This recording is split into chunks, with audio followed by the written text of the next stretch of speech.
What's good? Jacob back with another video. Tea Time with the boys.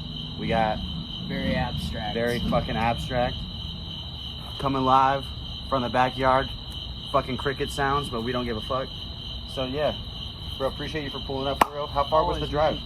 Honestly, from San Antonio, Texas, probably like little over 4 hours, man. Damn. A little over 4 hours to get here, but you know, the journey was worth it. So we're vibing. The traffic though. Yeah. It was kind of Yeah, man. You Dallas motherfuckers, I don't know how y'all do it, because that's crazy. Yeah, the Dallas traffic. When you came through downtown Dallas? I came through, yeah, because it takes you up that way, and then you like you were on hook around. 75 probably. Yeah. Yeah, fuck 75. Well, I went to Plano first, and then I came across. You know what's funny that you say that? Because whenever Senpai came here for the first time, Yeah. he went to the same address but in Plano. Oh, really? Yeah. That's crazy. So I'm glad you didn't actually show up to the No. I had other stuff going on in Plano, man. That's why I said I hooked it and came this way. I went to my hotel, and then I came up the way, so... Fort Worth's always been good to me, though. I love coming out here whenever I can see the fam, so... Yeah. So you said you got an album coming out soon, right? Yes, sir. Just asked for the Wi-Fi 2 next Friday. Let's fucking Next go. Friday, man, the 24th. October 24th. That's right. How many songs are on it? 16. Damn. 16, bro, that's bro. like a double album, honestly. Yeah, Because most people in this nowadays, day and they be age, dropping like 5 to 10 songs. Uh-huh. 16 songs. That This shit's album. crazy, Yeah, man. My first project that I dropped is very abstract was 17. My second was 14. What year did you start making music? I started making music. My first time making music, I was 18 years old, actually. So this is 2016. I'm ashamed to say, 2016. Bro, Yeah. I mean, we're the same age, so like... I mean, yeah, but man, I remember... it's crazy seeing the journey is all, you know? Yeah. Yeah, I was in college at the time, you know, going for music, so it was just kind of a way for me to, like, get my, I don't know, my angst out, I guess, because, like, my folks weren't home whenever I go home there. Whenever I come home at night, you know, because I'd be working the nighttime shift at Walmart at the time. I used to work at Walmart, too. Word. Yeah, I worked there 7 years, man. I worked there for, like, 4. I did 7 years at Walmart, and when I come home, they'd be asleep, so, and for my particular, what I went for in school, I went for music education. Yeah.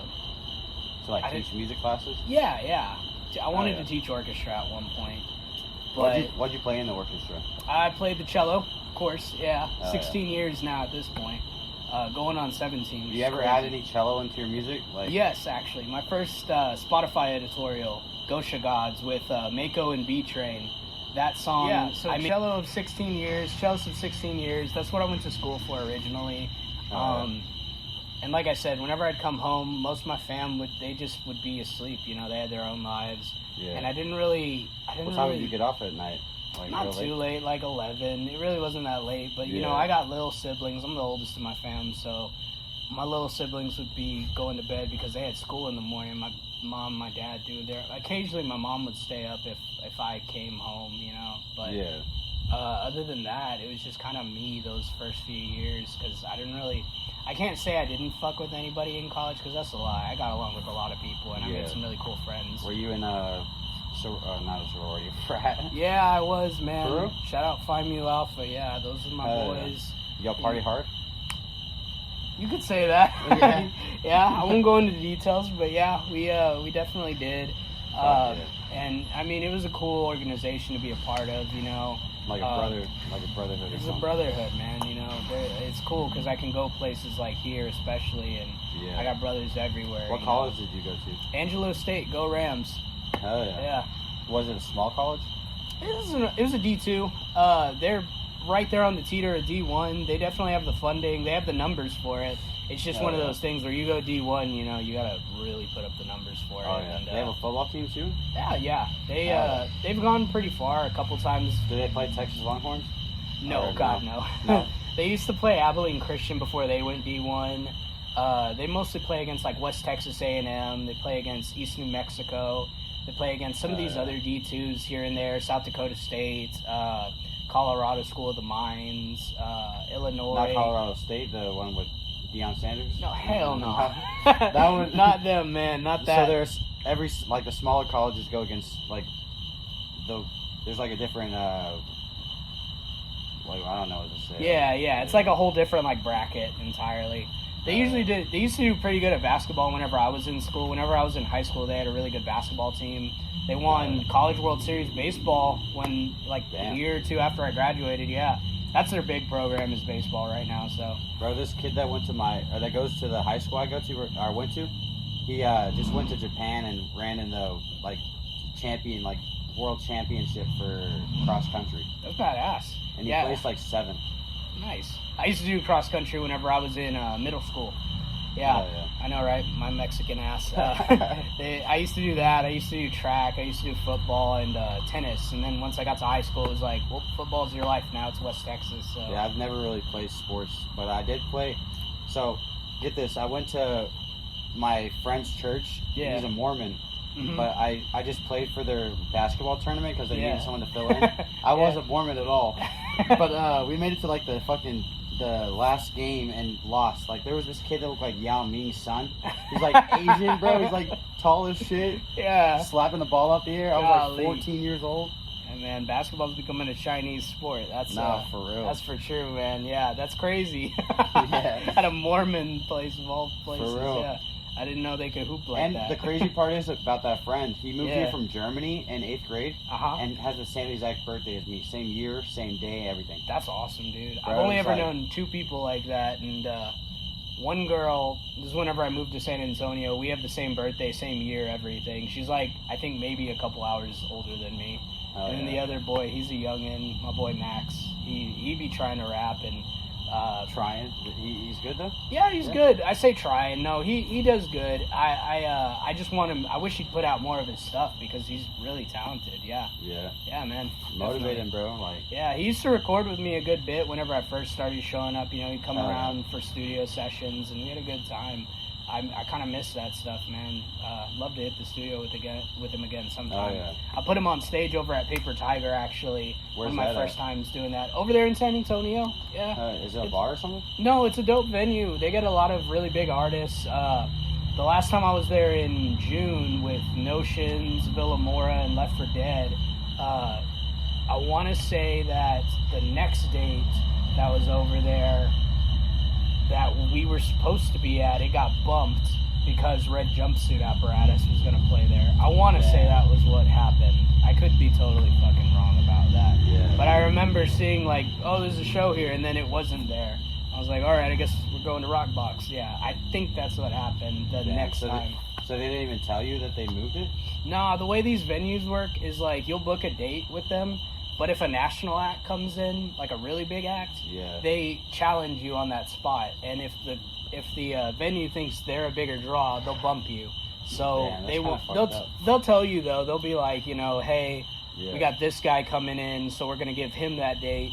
Would you be available for this date? In which case it's we'll just go somewhere else. So that's usually how that kind of works. Bro, it was kind of fucked up. There was this one venue in Fort Worth that Senpai was supposed to perform at, and they canceled it because it was on a Sunday night, and they finally listened to his music, I guess, and saw it was kind of loud. And it's a Sunday night. I remember this. I was supposed to be on that show. Oh, for real? Yeah, over there at Mick. What was it called? Make Fly. Yeah. I remember this because I was promoting that show, and I was like, "Yo, you got any more info on this shit?" Yeah. That was kind of. I remember that. Ass. Were you in town for it? No. Oh. I didn't come out here. I was busy doing my own shit. I had my own. I mean, Senpai Swift was already out here, so we just hung out all day. Up. And fucking. So they didn't tell him until right before. Yeah, that's I think crazy. So. Yeah, that's the day of. And with these bigger venues, that's why I say it's just politics at the end of the day, because it's big national act, make your bag, totally understand. Yeah. But the communication's there, so for some of these other guys, it's okay, bro, whatever, because people are just lining up to go to whatever venue, if you're just some small venue, whatever, that's just not cool. But it happens. I get it. That's crazy. I was wondering what happened with that because he just told me, hey, we're not doing the show. I kind of made a post about it on my story and was pissed at him, but... I get it. I do, man. But I mean, it is probably near a neighborhood or something, and it's Sunday night, so like. Yeah, that's understandable. Noise complaints. They don't want the cops to show up. I get it. It's still fucked up. Yeah. Yeah. But shit. What kind of features you got on this new album coming out? Oh, this new album. I'm really happy with this album because it's got some really unique features on it. Of course, I've got some of my earliest homies who are on this project, who've been around me since day ones. Yeah. So since I started my music journey way back in college. You always got to keep the close homies around, you know. Oh, for sure, man. People that supported you before you like made a name for yourself, you know. Yeah, so I got them. Of course, that's my boy B-Train. He hasn't done anything in a while, so I was really grateful he hopped on this with me. My dog Guy Fox McLeod. I jokingly. That's a sick ass name. Yeah. It's a play on Star Fox and of course I Guy love Fox. fucking Star Fox. Yeah. Holy shit! I used to play that on the GameCube. I'll definitely put you onto some of his music. I call him White Joji. He's White Joji. He likes to sing. He's just recently dipped his toes into rapping. He just put out a project. It was really cool. I produced on it. He fucking delivered for me on this project. I'm so grateful. You produce most of your beats? For the most part, yeah. Some of the stuff that I do have on this project was produced by, I got to work with some legends on this shit, like, of course, Arab Music, real big household name, Lex Luger, another one, just legendary producers that really inspired me, especially whenever I was like, a teenager, just being like, I really want to make beats and shit. Yeah, man, especially like Lex Luger and those guys, like, because in the past I've worked with dudes like Benny Axe and Filthy and you worked with Filthy? Mafia, what the fuck? Wake Up Filthy? Yeah, we dropped a track this year. It was called Global. I've been sitting on that beat for ages, so I was like, I need to do something with this. If I had that shit in the vault, I'd be like, I want to tell people about this.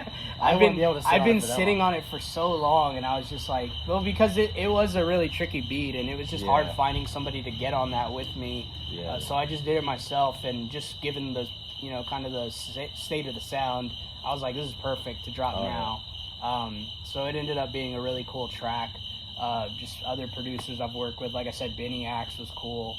That's insane. That dude took down his beat store after we worked together because he used to have a beat store, like a BeatStars. Yeah, he had like an Airbit, and I copped a beat from him, and my distributor was like they looked at me funny. They were like, "What's going on with this track?" And I had to send them the papers and everything with that one. Yeah. And after that got they don't believe that you're really working with this guy, like. Well, they just want verification. It's like with any major collab you do, whether it's through like even DistroKid, they're like they need some form of secondary verification for legal reasons. So.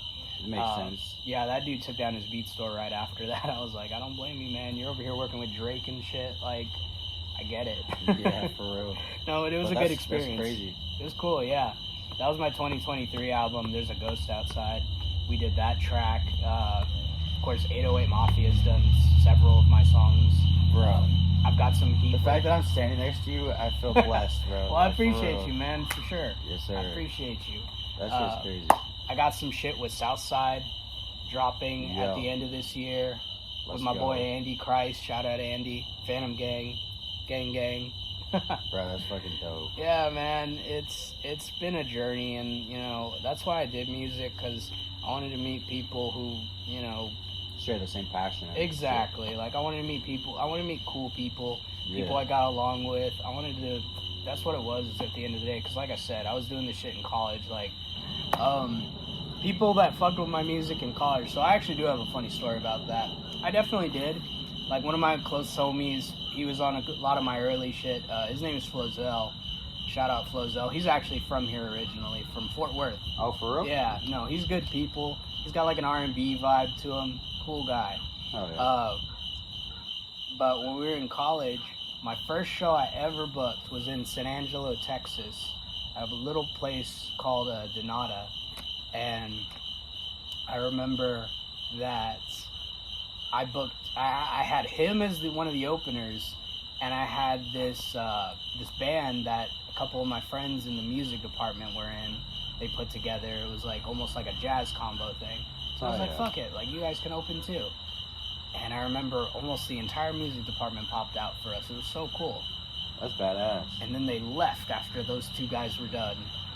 And I'll be real with you, man. That struck a chord with me, and I wasn't like jaded about it, like you know, I wasn't like, you know, vexing about it. Yeah. But it did definitely motivate me for like where I wanted to take my music, because I knew my shit wasn't up to par. So I mean, I understood that. I mean, that's when you were just coming out, right? Yeah, this was in 2019, so I'd only been making music for like a few years, just trying to get on more stages, and this was my first show I ever put on. So for them to do that, you know, it struck a chord with me, but in the right way, I guess you could say, because I kind of saw like what I needed to do to get better. I didn't take it, like I did take it personal, but you know, I didn't. You used it as motivation. Yeah, I didn't let it break me down, you know. Yeah. Like I was upset about it, and then I went to Denver to do my first out-of-state show. Yeah. Denver. Oh yeah. Yeah, that same year, and that was when I was like, I want to see where this music journey takes me, and that was when I started really working on it, going into 2020 with Did COVID. you meet any artists up in Denver? Yeah, there's a few cool guys up there. Two of them actually are on my next project. Shout out Queso the Space Wizard and Rose from the Ash. That's a crazy name. You know, people call me Queso the streamer. For real? Yeah. Oh yeah. But shit, that's on Omegle and shit. When I'm promoting the podcast, they keep calling me Queso and shit. I'm like, that's what's up, man.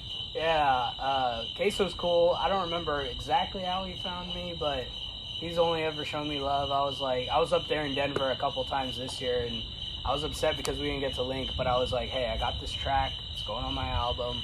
Like, let me send it your way. I feel like you could do something on this. Same thing with my boy Rose from the Ash. It's always love whenever I get to see him. I'm glad I got to get him on his first stage back in 2020 when I went up there to perform, and like, dude, that's the rest is history. Yeah. So man. you're like helping other artists out too. I want to, at the very least. Like some artists, you know, they only take what they can get.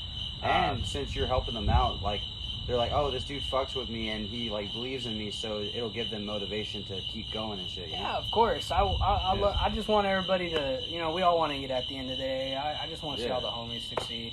It's like, if you show me love, that's the real mindset you need to have, for real. Yeah, of course. If you're showing me love, I'm definitely gonna reciprocate. Because if you're always hating on people, like, how you expect to get love when you're a hater? Like, yeah, I mean, there's dudes that I definitely don't really rock with, but like, I wouldn't say I like hate them. You know what I mean? Because like that requires energy, so I don't. I try to stay away from that negative type of shit. You know? Yeah. If I don't fuck with you, I just won't fuck with you. It's that simple. Yeah. Yeah. There ain't no need to hate. Just don't fuck. Yeah, with exactly. Don't pay attention. Yeah. Don't need a federal case about it, you know. For real. Yeah, exactly, bro. Oh my god. But a lot of rappers, they be like getting in beefs and shit. Do you think it's for clout or like to make people listen and shit? Like Drake, for instance. Like, I think that shit's like staged. Yeah, especially since they're like under the same label. I mean, granted, that took its own legal turn, and like you found out real quickly it wasn't staged. But I don't know. I think some artists, especially at like smaller levels, they like to play up their like disgruntlements. Because like I said, there's people that I definitely don't get along with. Yeah. I'm not gonna entertain that bullshit. Like, why do I care about? Because you know, you feed off that energy. It's like a leech. So I'm like, if I'm giving you this negative energy and you're giving me this negative energy, our numbers are gonna go off. But at what cost? Like, I'm not gonna. I shouldn't have to tear somebody down to build myself up. Is kind of how I look at that. And a lot of people do that shit though, but there ain't no need for it. It's real snake energy, man. Like I don't fuck with none of that. Some people like doing that shit, you know, because they know controversy gets clicks. But I'm just like, for sure. Like, what was I saw one recently. It was like these two chick rappers. It was like Miss Gold and I think P Killa. For real, I ain't even heard. They're like out of Austin and Houston, I think. But you know, these are like not the biggest female rappers. I mean, they're impressive. I've listened to both their catalogs. They're both really good. But it's just like every time I scroll my shit, you know, it's like some underground Texas news page is talking about them having some sort of altercation outside of a bar, or, oh, so-and-so just got pulled up on these charges. Like, why are you airing this shit out? Like, these bitches have lives. Like, for real, you know what I mean? Like, they don't got it like that, you know? Like, they're trying to. So, like, why are you bringing up all this negative shit? Yeah, man. I agree with you, though. Like, you point artists in the right direction, and, you know, they'll definitely reap the rewards, and I just want to see everybody do good. None of this fake beef bullshit. Like, we don't need to be blown off. You got a good mindset, for real. With that mindset, you're gonna go far, for real. I appreciate that. And you got so many fucking insane features, like Juicy J. Yeah. How did that come about? The Juicy J track, like I said, man, you meet so many people, and a lot of these guys are tapped in, whether it's with actual record labels or like subsidiary labels that belong to bigger labels. Yeah. So a lot of these verses, you know, some of them are already made, and they'll just have them sitting in a vault. And I mean, like, you're not gonna make money with this shit sitting in a vault. So it's like, if I can sell you this feature, then I'm going to sell you this feature. I'm going to make my bag, and then we both eat at the end of the day. So that's really what it's about, what it comes down to right there. That's kind of how I was able to get a hold of some of these, you know, bigger artists, and able to get some of these collabs, which is nice. What's the craziest collab that you have that you think, like, damn, I really have a song with this guy? Man, I can't go into details, but December 5th. Oh, shit. December 5th, man, yeah. It'll be a lot of fun, man. I've never done metal, so it'll be artist? Yeah, it'll be cool, man. It'll be really cool to be able. I have an idea. We'll see about that. Start with R. No. Not Rob Zombie. No. Damn. Dude, speaking of Rob Jack Zombie, Black, no. No, dude, that would be a crazy feature, though. Honestly. Right. He's crazy. He is. But this dude I'm friends with, his name is Great Dag. He actually is an actor. Okay. He played Michael Myers in the Rob Zombie film, but as a kid, remember with the clown mask? Yeah. Yeah, that's that was dope. him. Fuck yeah. And yeah, I'm pretty good friends with him. He has a song with Tech Nine. Oh, really? Yeah. No, Tech Nine's cool, man. I used to have a homie up in Oklahoma when I first started, like, writing. He was a big, strange music guy. He was big into Tech Nine. He kind of put me on. And at the time, I was real big into Wayne. Like, that was my guy. I feel like everyone's got to I love listen to Wayne. Yeah, you got to at least appreciate the guy. Yeah. So Carter 4 had just dropped, and Tech Nine was on it, and I was just like, this shit crazy. So that was how I got a little more tapped into some of his deep cuts. And yeah, like, I love some of that shit too, man. Like, of course, if I wasn't listening to that, I was a big Odd Future kid, so. Bro, Odd Future? Yeah. Oh my God. Man, I used to go to the fucking public library and get on the computer and just watch Odd Future music videos. Yeah, Urella, yeah. Oh, yeah. Oh, I love me some Odd Future, man, back in the day. They, like, made a staple in the game, like, for sure. Yeah. Like, you hadn't really had, like, a big super group like that since, like, Wu-Tang, so, I mean, the door was wide open, and I mean, Tyler, you had the so many creator, started legends. that shit when he was like, what, 19? So he was Yeah, pretty young. at least. He was And that probably like in his younger 30s. than that, yeah. Like, it's crazy. Just so many legends came from that, and dudes Frank who Ocean, pushed their bro, careers. like- Yeah, Frank Ocean, He needs to drop, though. He Earl, really Steve Lacy, like, all those dudes. does. Oh, Like, yeah. yeah, I'm not gonna get into Frank Ocean. Like, I like Frank Ocean's music. I think he's a piece of shit. Oh, for real? Fuck yeah, he's a piece of shit, man. I don't know shit that he's doing. His Coachella set, I knew a chick who went to go see him in Coachella just because he was headlining, and he did the most diva shit over there. Like, For real? yeah, because it's Coachella, it's a spectacle, right? He made the Meltdown an ice rink, an entire ice rink, 15 minutes before he went on, or he wasn't performing. That's what he told him. What the fuck? Yeah, it was a whole situation. Y'all calm down. It was a whole thing, right?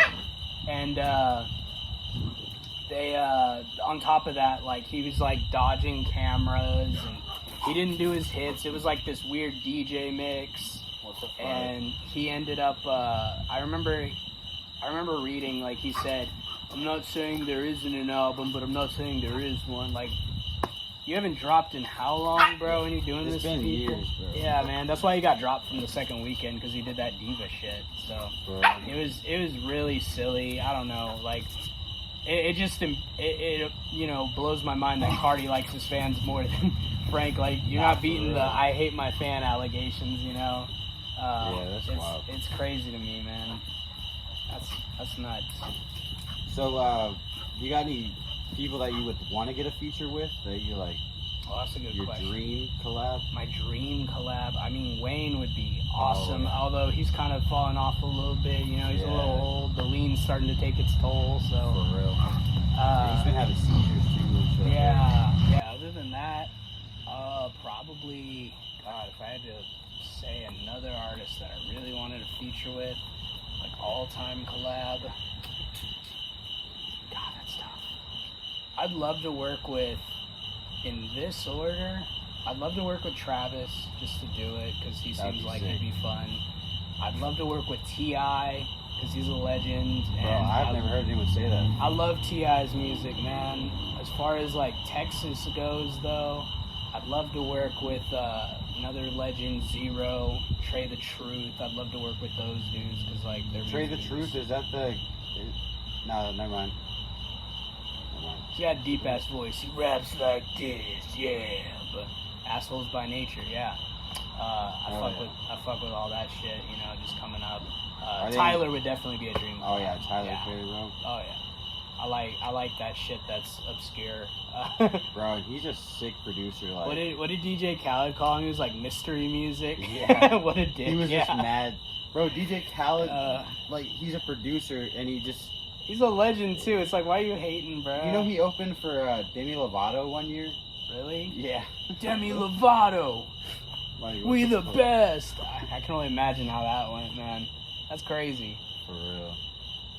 No, those would be some of the people I'd really like to work with, like just long term, like legends. That'd be cool. But yeah, those are some sick ass features. Yeah. Anyone dead though? Like, if you could bring someone back from the dead. If I could bring someone back from the dead, that is a good question. There are a lot of legends that have passed on. There has been, man. Like Juice WRLD. Honestly, X. I would love to work with X. He was a big inspiration. He was the one who, you know, when I was like... And it sucks because he was changing his life around too. Like, yeah. He was giving back a ton, yeah. Yeah, that definitely be somebody, you know, I would love to have worked with. Cause there was this YouTuber that did reaction videos to X, and he like FaceTimed him and like gave him motivation and shit. That's badass. And then he went to his memorial on Melrose. Oh, nice. Where all the fucking police showed up. Yeah. Yeah, dude, crazy. X is a legend, R.I.P. Oh, yeah. But yeah, shit. Anything else you would like to announce? I mean, I got a show back in San Antonio, Texas on the 7th, but yes, sir.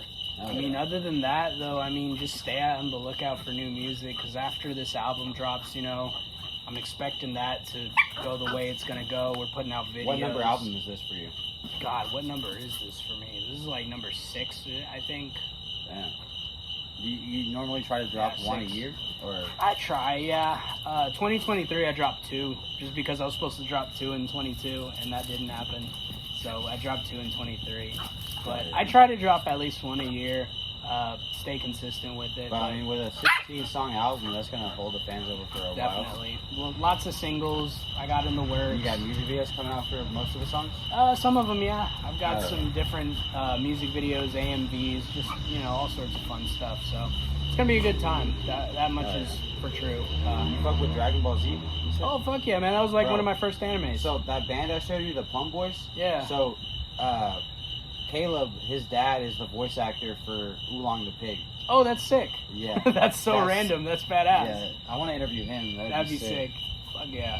And he also knows the American voice actor for Naruto. That's sick, bro. And she played in some Disney show called Lab Rats. Interesting. She was like a principal or something. Huh. That's pretty cool. Oh, yeah. Fuck yeah, man. I noticed that you have a lot of anime videos. And yeah. Shit. Pretty sick. No, anime's a lot of fun, man. I grew up with anime around me. Of course, between me and my siblings, I was the one that, like, you know, really got into that. Watching Toonami as a kid and just taking an interest in it from there. Like, yeah, a lot of that shit's cool. Like One Piece. Oh, yeah, I remember I watched a few, but my coworker watches it. Yeah. And he showed me some scenes. I'm like, bro, I One want Piece to trip is on sick. shrooms and watch this. But it's so colorful. Yeah, One Piece was badass. I remember whenever it started airing over here. That's like the longest anime, isn't it? It's one of them, man. It's like either watch One Piece or Sesame Street. Like, pick your poison, right? It's crazy. But yeah, so you're pretty much making a big name for yourself in the underground scene right now? I would like to think so. I'm trying at the very least. Oh yeah, We're bro. Trying. I feel like, so you've been making music since 2018, right? Since 2016. 2016? Yeah. Yeah. So like, I've been making beats. My first time I pirated FL9. I was like 13, 14 around there, and then I started recording and actually putting my raps to. Do you have like a booth you go in, or are you in your like closet or something? I do everything. Yeah, actually, I'm a bedroom producer, so everything I do is in my bedroom. I mean, I got my own booth. I know there's set a lot up. of controversy around David right now, but he started making music in his closet on BandLab. And stuff, Yeah. So like anyone can do it. Oh yeah, of course. I mean, shit. One of my biggest songs, "Never Gonna Lose the Little Bubblegum." Shout out him. You know, he was recording off of like a cell phone whenever he dropped his big songs like Air Force Ones and all that. So, no, you can definitely do it. Yeah, if you got a phone and a fucking pair of headphones, like, Do it, you man. can do that shit. Do it. YouTube will be your best friend. Like, Oh yeah. just straight up. You don't got to go to school, nothing fancy. You just, if you're really about it, you know, you'll find a way to make it happen. So that's what it comes down to. Yes, sir. But yeah, shit, I don't really know what else to say. I think we covered a lot. Yeah, man, I think so. Yeah, but appreciate you for coming by, for real. Always, brother. I was a appreciate great you having interview. me. Really great interview. Thank you.